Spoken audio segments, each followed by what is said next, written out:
Hello, and welcome back to another episode of Critical Reactions with your host, Bryan. We're going to wrap up today with a special selection, which is where one of you tell me exactly what it is I need to check out. Today's comes at us from Wormy. Berlinist, Claire. Feels like distilled catharsis. A warm hug after a long winter. All right, let's dig into this. Berlinist sounds familiar, but I can't say that I have a connection and understanding of who they are. I don't have an idea in my mind of the type of music they make, so maybe I've just heard the name in passing. Either way, this comes off of the Winter Hexagon album. Let's see what they're bringing to the table today.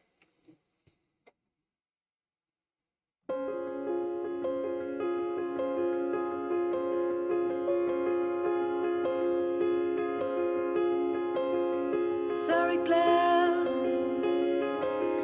Sorry if I don't call, but I'm miles away from home.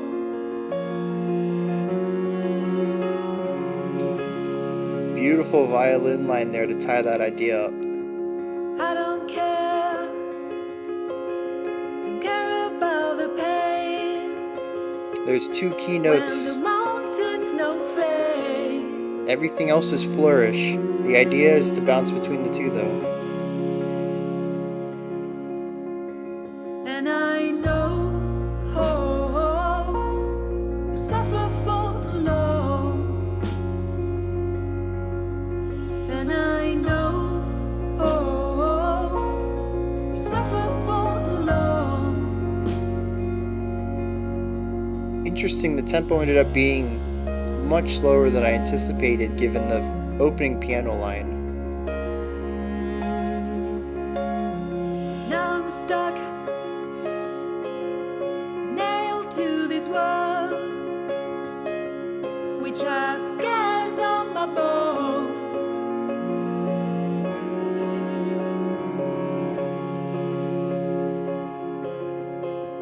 And I know, you suffer for so long. And I know, you suffer for so long.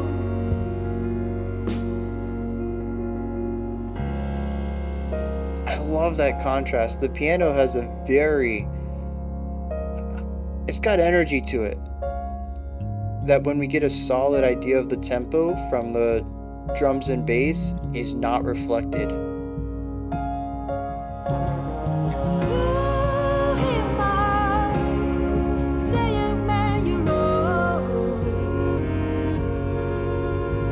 Then it grows deep inside.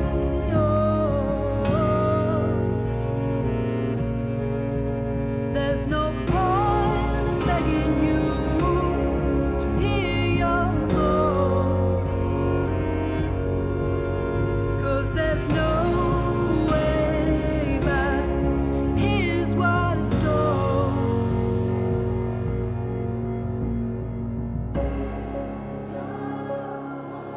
Interesting.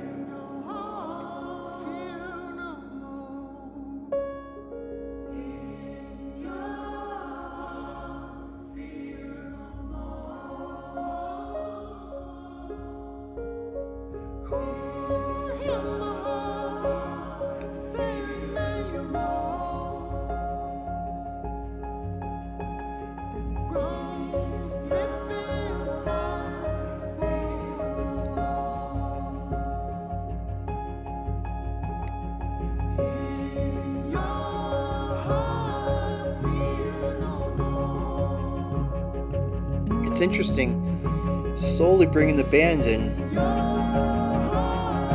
have a bass kick, very quiet snare work, the piano.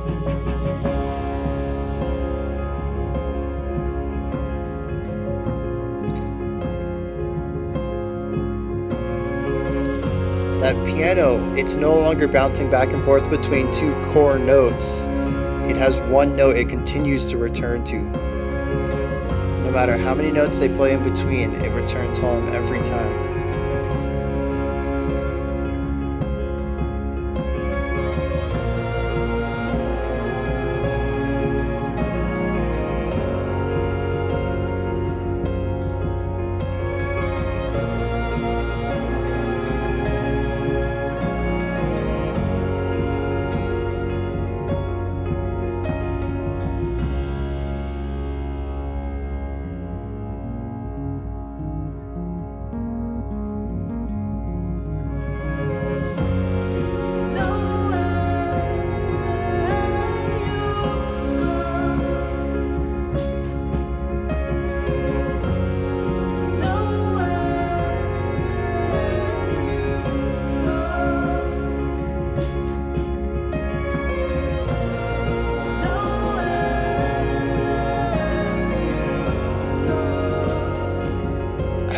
those resolutions in our cello.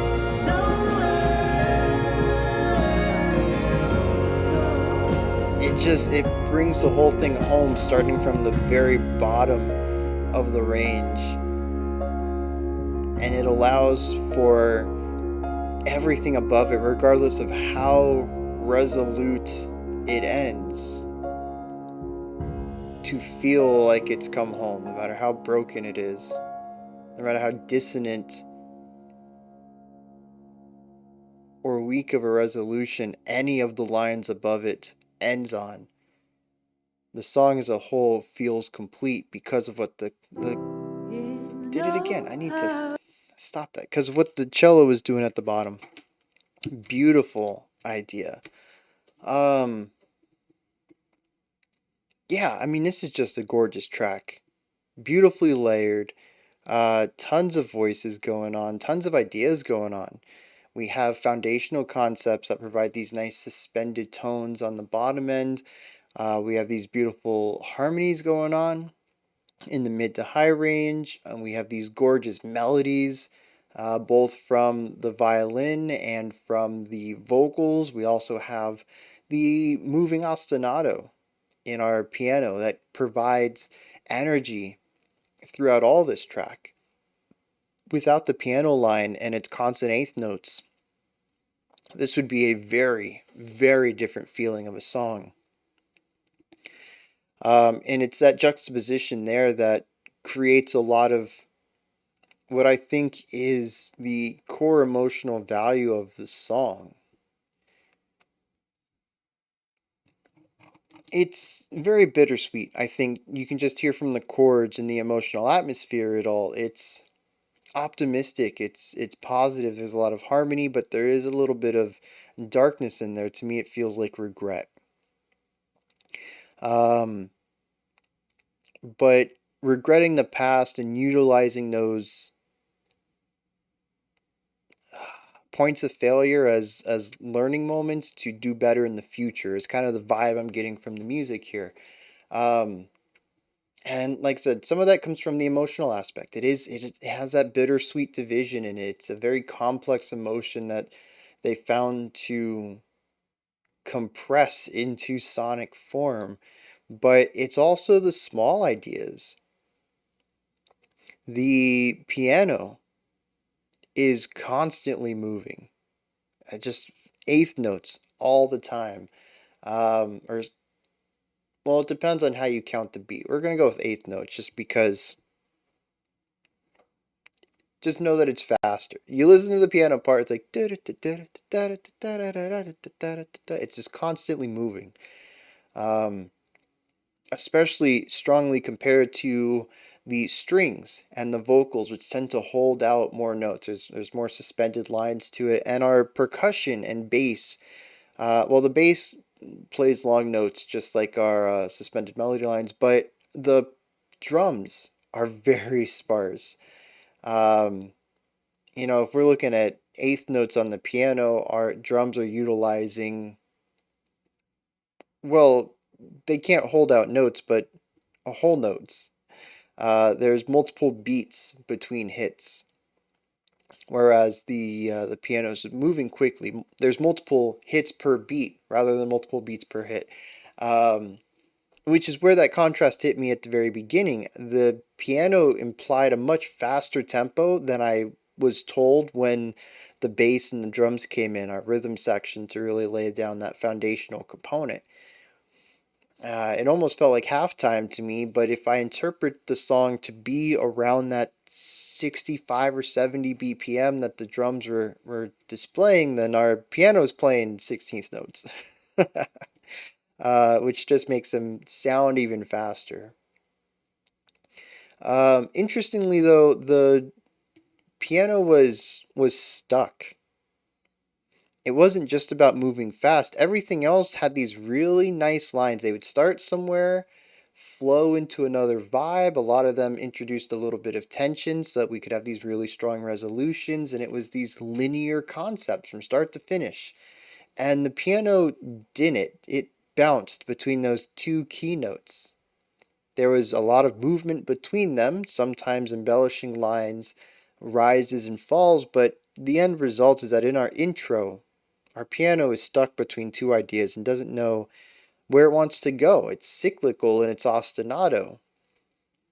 For those who don't know, ostinato is like a riff or a lick. It's the classical version of a repeated line. Um,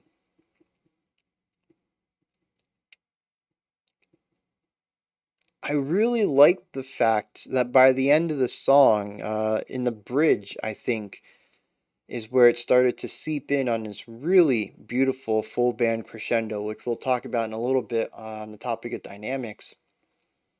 It's one keynote that comes on every beat, or every half beat if you're still feeling it at that 65 BPM. It's just this constant hit though.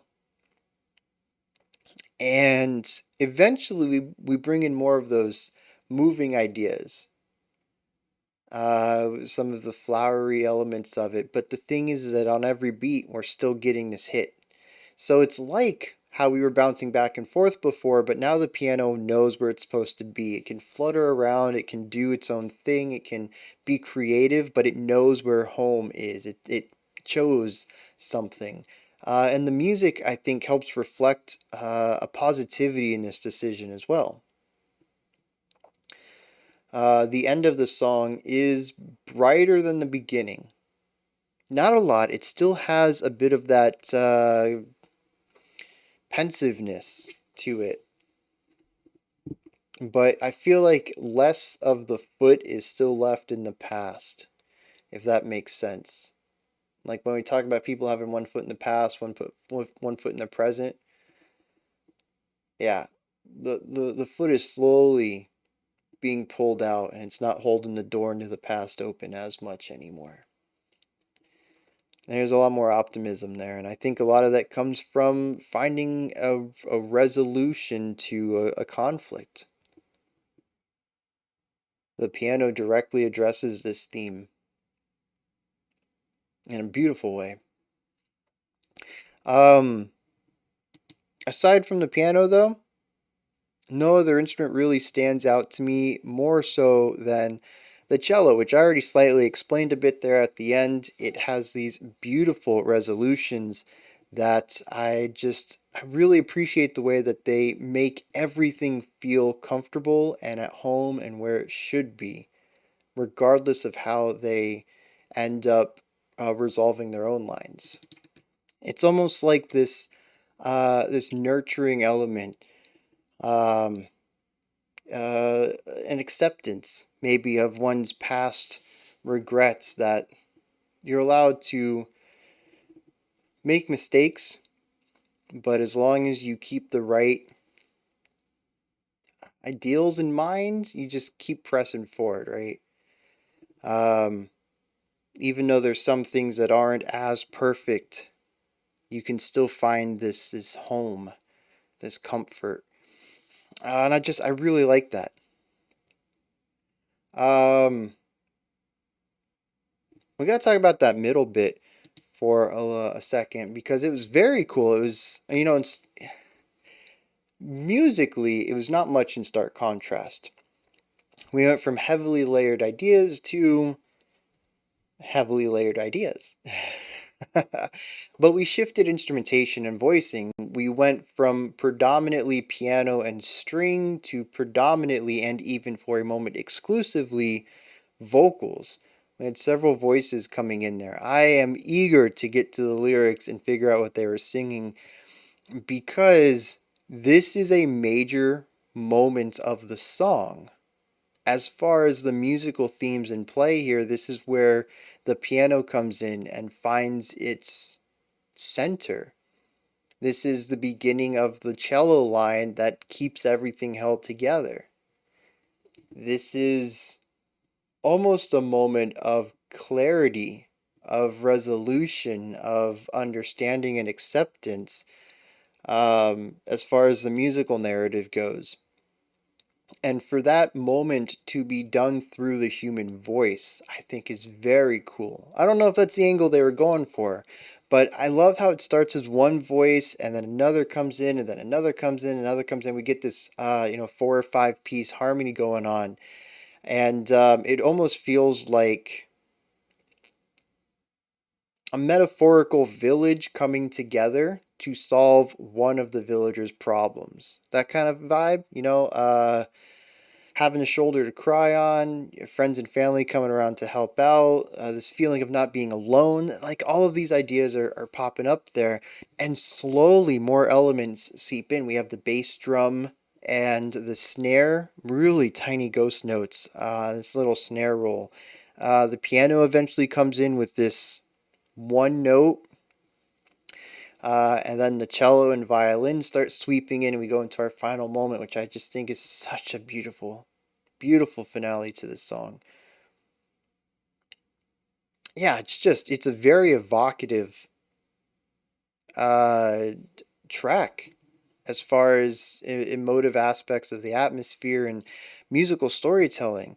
Wormy here had mentioned it feels like distilled catharsis and a warm hug after a long winter. I forgot about the warm hug after a long winter bit, but I can kind of see that. I mean, at least as far as my interpretation goes, it's about having problems, feeling regret, wanting to do better, and having the people around you come in and say, you're fine, you're good the way you are, right? Just keep trying to do better, and always try to improve yourself. And the end of the song is wholly optimistic. There's definitely a catharsis in that, but it does feel like a warm hug. A reminder that you are loved, that there are people around you who care about you. And I like that. Let's hit the lyrics real quick. See if anything of what I felt is present in here at all. Um, I'm sorry, Claire. Sorry if I don't call, but I'm miles away from home. I don't care about the pain when the mountains have no faith, and I know you suffer for too long. Huh. Okay. See, here's tension. Yeah, we'll see where this goes. I'm not exactly sure what the story of this tension is, but there's a division between people, there's space between them, there's pain in one or both of the people. I don't understand. I don't care about the pain when the mountains have no faith.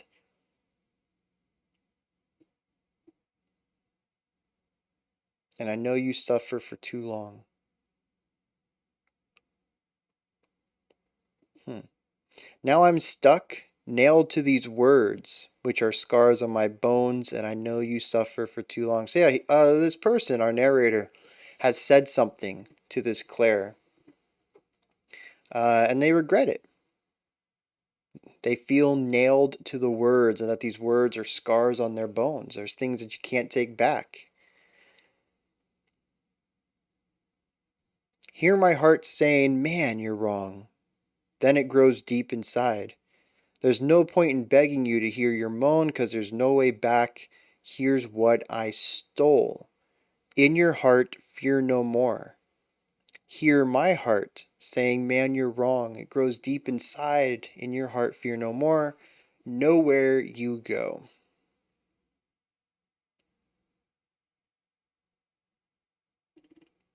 Hmm.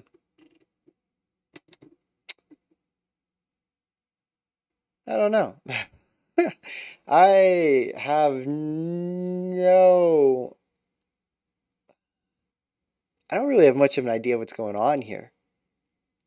There's emotional pain between these two people. It seems our narrator has faulted the other and regrets doing so. Possibly left because of that. But the last half of the lyrics, I don't get.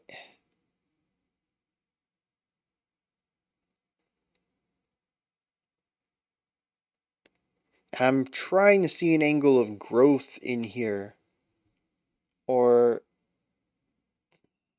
change for the better.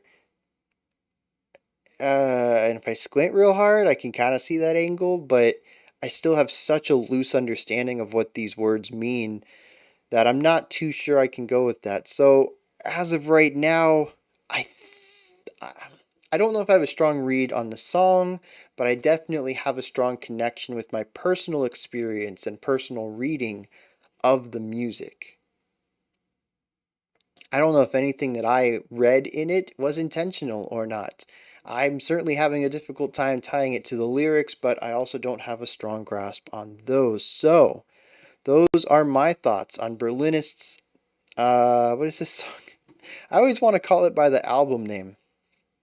I was going to say the Berlinist, the Winter Hexagon. No, Claire oh, it's just Berlinist, not the Berlinist. So it's Claire by Berlinist. Let me know what your thoughts are. If you have any insight into the lyrics, if you have felt a completely different story while listening to it, if you have very different emotions tied to this song, or if you can kind of see a through point between my description of the music and some of the things in the lyrics, please let me know in the comments. Above the comment section is a description box. In there is a link for Linktree. Takes you to this menu right here, has links for everything related to the channel. Including those are ways to support the channel, ways to find communities around the channel, and ways to listen to my music. There's so much more in there as well. Go ahead and check it out. Above that, if you could, like, subscribe, and ring the bell. I greatly appreciate all three. Alright, that wraps it up for today. We'll be back tomorrow to finish up this week, checking out our final indie rock track and a couple creator requests for the week. Until next time, remember to be critical, not cynical, of the music you listen to, and have a fantastic morning, afternoon, or evening whenever you choose to watch my videos.